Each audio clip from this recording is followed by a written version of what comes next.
Nama Pratita Amanda Aryani terlibat dalam kasus kematian Dr. Aulia Risma hingga viral di media sosial.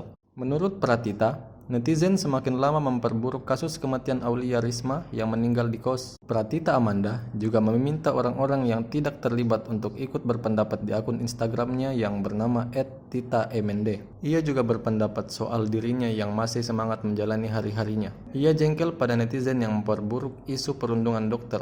Sampai saat ini, Pratita belum merespon terkait namanya yang viral.